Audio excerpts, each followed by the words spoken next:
목다음으로 10월 10일 주일 예배 시작합니다.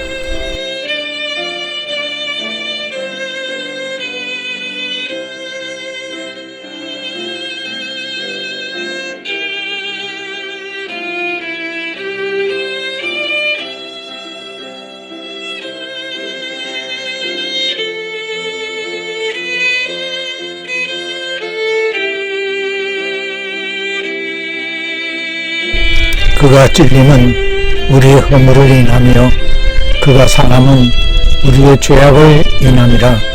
그가 징계를 받음으로 우리가 평화를 누리고 그가 채찍에 맞음으로 우리가 나음을 입었도다. 기도합니다.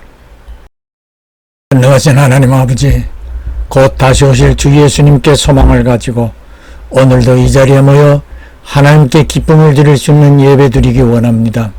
진정과 신령의 예배가 되도록 성령님 도와주시옵소서. 이곳에 모인 우리 모두에게 제자들의 삶이 되도록 필요한 지혜와 은사를 내려주시옵소서. 알지 못하고 깨닫지 못하여 세상의 헛된 것을 따라가다가 오늘 하나님께 돌아온 자가 되어 하나님 앞에 왔습니다. 돌아온 탕자를 반겨준 아버지의 심정으로 저희 모두를 맞아 주시옵시고 악한 영으로부터 미혹당하지 않도록 강건한 믿음을 갖게 해 주시고 코로나에서도 우리 모두 안전하게 지켜 주시옵소서.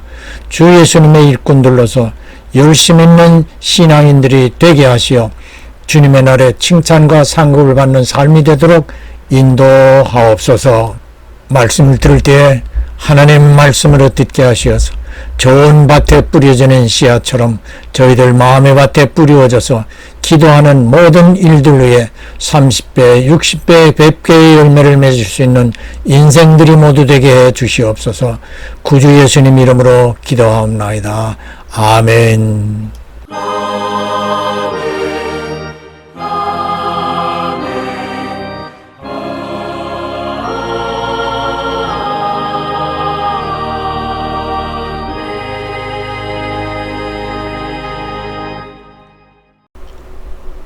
찬송가 390장 십자가 군병들아.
오늘의 복은 출애굽기 17장 15절 16절. 모세가 단을 쌓고 그 이름을 여호와 니시라 하고 가로되 여호와께서 맹세하시기를 여호와가 아말렉으로 더불어 대대로 싸우리라 하셨다 하였더라. 아멘. 승리의 깃발 여호와 니시 2편. 지난주 우리는 십자가를 들고 전투에서 승리한 콘스탄티노스 대제 영화와 함께 로마 제국이 기독교를 공인하고 국교로 선포함으로 예수님 부활 후 300여 년간 박해를 받아오던 기독교 교인들이 신앙의 자유를 얻게 되는 이야기를 들었습니다. 지난주 영화 끝부분에서 콘스탄티노스 대제와 만나는 생모 헬레나가 이후 황제의 모친이라는 귀중한 지위를 통하여 일생을 그리스도를 위한 헌신을 함으로 오늘의 기독교 발전에 크게 기여한 부분들을 재조명하여 우리 신앙에 많은 각성을 해줄 수 있는 계기가 되어 주님 오신 날을 소망하며 굳건한 믿음의 생활을 할 수 있는 여러분 모두가 되시기를 주님 이름으로 축원합니다. 헬레나는 그리스 종교와 가톨릭으로부터 성녀로 추대받아 그녀는 사후 바티칸 베드로 대성당에 안장되는 영예를 갖기도 합니다. 헬레나는 낮은 계층 출신으로 소아시아 북서부 비티니 지역 드레파늄에서 출생하였는데 그곳 여관집 딸이었습니다. 270년 이 지역에 파견된 로마의 장군인 콘스탄티우스와 신분의 차이를 무릅쓰고 혼인하게 되어 나중에 동서로마 통합제국의 황제가 되는 아들 콘스탄티누스를 나이수스에서 낳았습니다.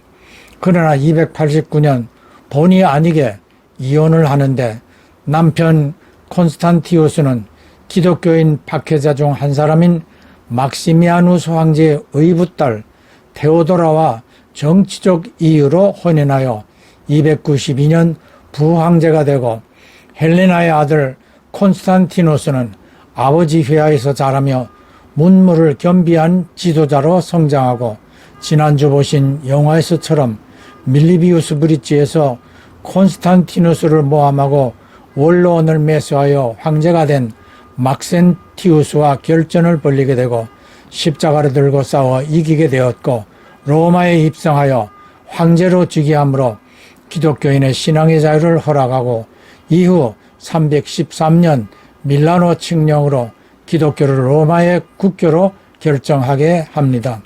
크리스찬들은 그를 대황제, 대제로 높여 불러 경의를 표하게 됩니다.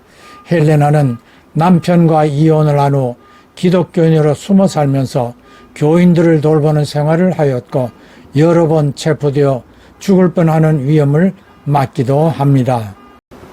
306년 황제가 된 콘스탄티누스는 황궁에 있는 독일 트리오로 어머니 헬레나를 모시고 와 아우구스타 황후로 호칭케 하며 헬레나의 초상이 새겨진 동전까지 주저하여 어머니를 귀하게 모십니다. 황궁의 최고 어린이나 다름없는 헬레나는 80세의 고령임에도 아들 황제의 보증이 담긴 특별 권한을 받아 326년 예루살렘 순례를 떠납니다. 그녀는 왕중왕이신 주 예수님을 위하여 헌신한 결심으로 황제의 도움으로 거금의 후원금을 들여 빈민 구휼에 수고하면서 베들레헴 지역의 예수 탄생 마국간으로 추정하는 곳에 예수 탄생 기념교회를 건축합니다. 좌측 사진의 교회 입구를 보면 출입문이 아주 작은데 왕중왕의 탄생지에 누구나 허리를 굽히고 출입하라는 뜻이 담겼다고 합니다. 그리고 골고다 언덕에 예수님의 십자가를 탐색하던 자 그곳에 아드리안 전 황제가 비너스 여신 신전을 지어 놓았음을 알게 되었습니다. 헬레나는 아들 황제의 특별 권한으로 이 신전을 헐어버리고 그 아래 터를 발굴하게 하여 세 개의 대형 십자가를 발견합니다. 세 개의 십자가 중 어느 것이 예수님이 못 박혔던 것인지 알 수가 없어 기도한 다음 예루살렘을 수소문하여 죽어가는 환자를 데려오게 하였고 들것에 들려온 한 여인에게 세 개의 십자가에 손을 대어보게 합니다. 세 번째 십자가를 만지는 순간 이 여인의 병이 기적적으로 완치되었고 이에 헬레나는 이 십자가를 예수님의 것으로 선포합니다. 그리고 땅속에서 예수님을 못 박았던 못들을 찾아 아들 황제에게 두 개를 보내어 하나는 황제의 투구에 하나는 황제의 말굽비에 넣게 하였다고 합니다. 계속하여 예수님이 입었던 옷과 십자가를 세울 때 썼던 로프 조각도 찾았습니다. 그리고 이것에 성 바실리카 성당을 세웠고 이후에 성묘 교회로 재건축됩니다. 발굴한 것들을 로마로 갖고 와 그녀가 세운 스타로보니 수도원에 보관하게 하였습니다. 이러한 것들의 진위 여부는 가려지지 않았지만 예수님의 십자가 처형이나 부활사건 이후 제자들이 곳곳으로 흩어져 전도하는 일에 전념하였던 때라 어느 누구도 헬레나처럼 예수님의 흔적을 정리할 겨를이 없었을 수도 있겠습니다. 요한복음 20장 6절에 무덤에 달려간 베드로에 의하여 처음 목격된 예수님 시신을 쌌던 수인은 영화 성의에서는 당시 제자들이 수고하여 다니다 현재 이태리 토리노 성요한 성당에 보관하게 되었다고 묘사합니다. 헬레나가 예루살렘으로 순례길을 떠나 갈보리 언덕에 세워진 비너스 신전을 헐고 그 아래 터를 발굴하여 십자가를 발견하고 그곳에 오늘날의 성묘교회를 건축합니다. 그 과정을 만든 CNN이 제작한 영상과 성모교회 영상을 보겠습니다.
성요한 성당에 있는 예수님의 수위를 조사하여 수위에 새겨져 있는 형상을 통하여 예수님의 생전 모습을 재현해보고 있습니다.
헬레나 황후의 주 예수를 위한 열심으로 80세의 노령의 몸에도 예루살렘까지 가서 주 예수의 발자취를 확인하면서 베들레헴의 예수 탄생지를 찾아가 예수께서 태어나셨다고 추정하는 위치에 기념교회를 세워 오늘에 이르고 있고, 예루살렘에서 예수님이 십자가에 못 박히셨다고 전해져 오는 갈보리 언덕에서 비너스 신전을 헐고 그 아래 터를 발굴하여 십자가를 발견하고 여러 조각들을 로마로 보내어 각 교회에 십자가를 만들어 보내기도 합니다. 영상을 보신 것처럼 신전이 서 있던 곳, 십자가가 발견된 곳에 예수님의 묘라고 추정되는 곳에 기념 성묘교회를 세워 2000년 동안 파괴, 화재, 재건축을 거쳐 오늘의 크리스찬들이 순례하는 성지가 되게 하여 십자가의 은혜를 되새기게 해주고 있습니다. 십자가는 예수님의 죽음의 상징이지만 그 십자가가 우리에게는 구원의 길을 열어준 하나님의 승리의 깃발이 되기도 합니다. 1964년 12월 가난한 나라 한국의 박정희 대통령이 차관을 위하여 서독을 방문할 때에 루르 지역 함보르 광산을 방문하여 파독 광부와 간호사 600여 명을 만나 함께 태극기를 바라보며 눈물을 흘리면서 애국가를 부르던 영상을 보겠습니다. 그때 그곳에서 함께 눈물을 흘리며 애국가를 불렀던 광부 출신의 권희종 교수의 회상도 감동스러웠습니다. 그것은 이제 당시에 우리 간호사분들, 광부들이 많이 가셨잖아요. 그래서 그 광부들이 많이 계신 독일 북서부의 함보른 광산, 그곳을 방문했다고 합니다.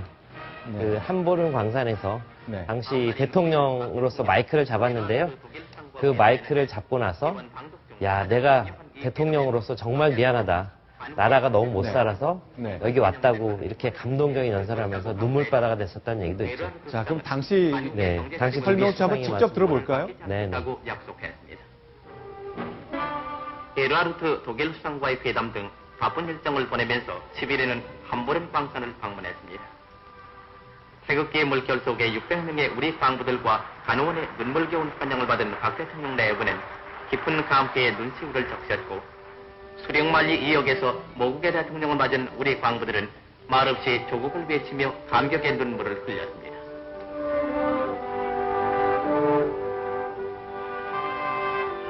이어 광산밴드가 연주하는 애국가가 장엄하게 울려 퍼지는 가운데 베풀어진 환영식에서 박 대통령은 후손을 위해 남들과 같은 번영의 터전이라도 닦아놓자고 말했습니다.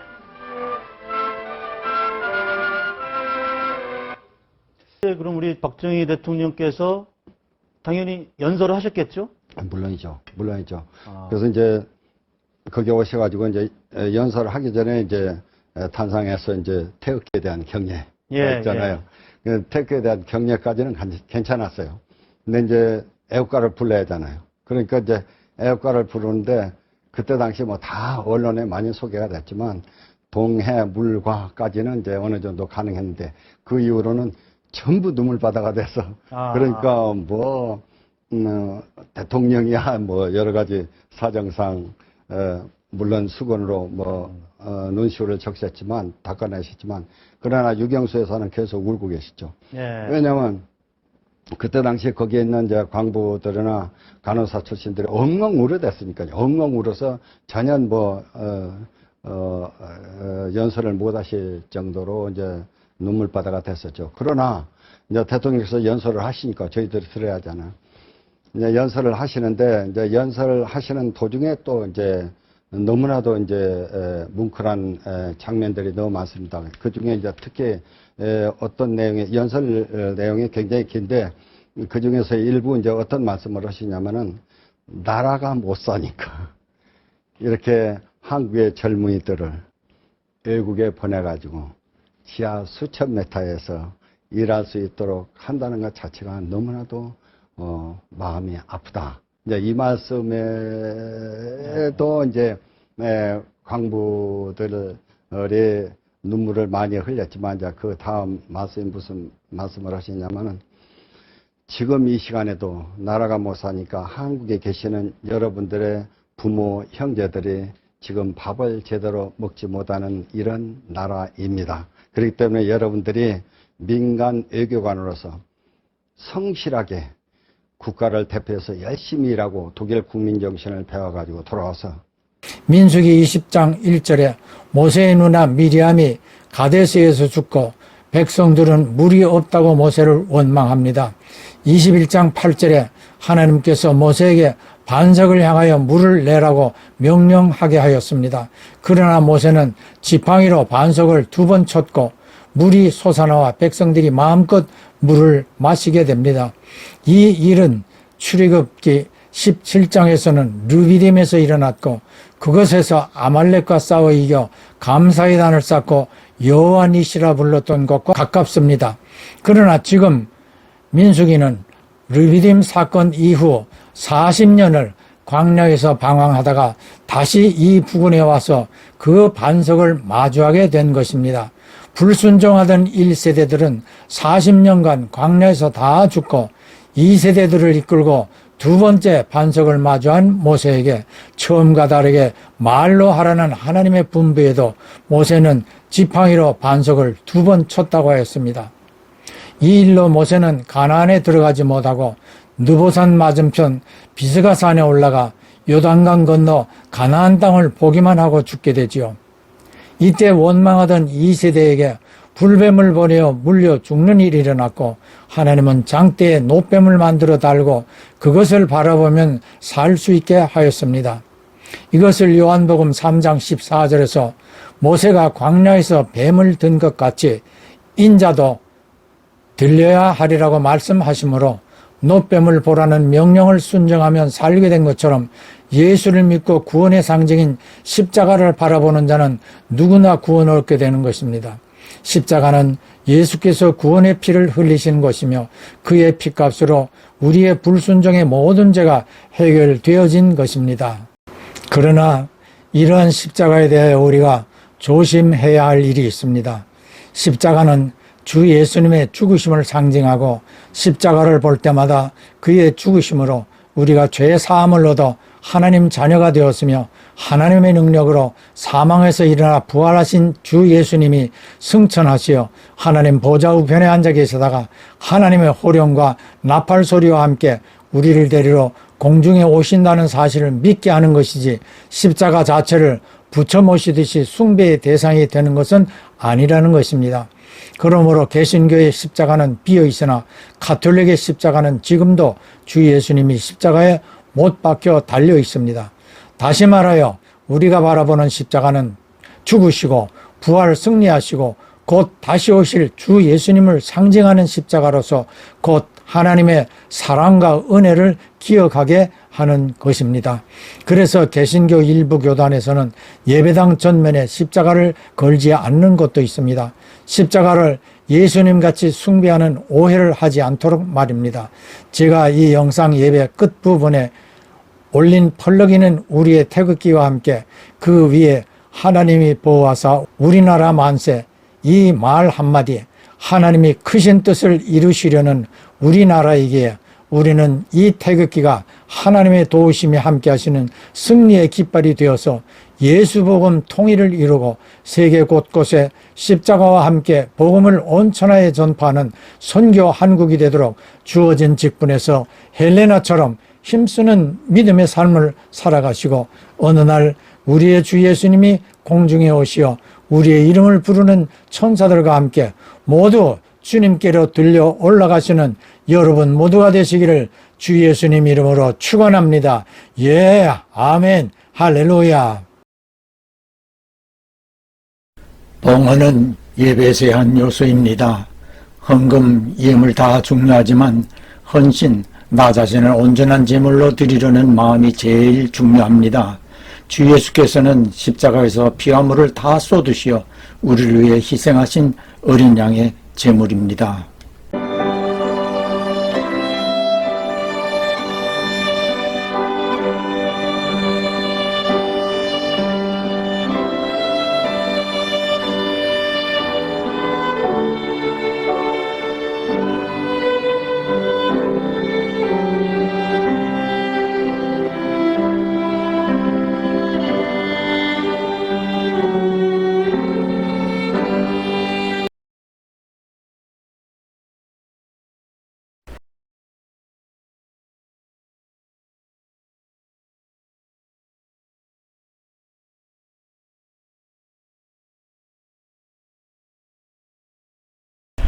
부활하시어 하늘에 오르시고 하나님 우편에 계시다가 곧 다시 오실 구주 예수 그리스도의 한없으신 은혜와 하나님 아버지의 극진하신 사랑하심과 보혜사 성령님의 끊임없는 교통하심이 복음의 일꾼들로 충성하면서 주님의 날에 칭찬과 상받기를 꿈꾸고 소원하는 모든 성도들과 가정과 그 손이 하는 일들 위에 영원히 함께 하실지어다. 아멘.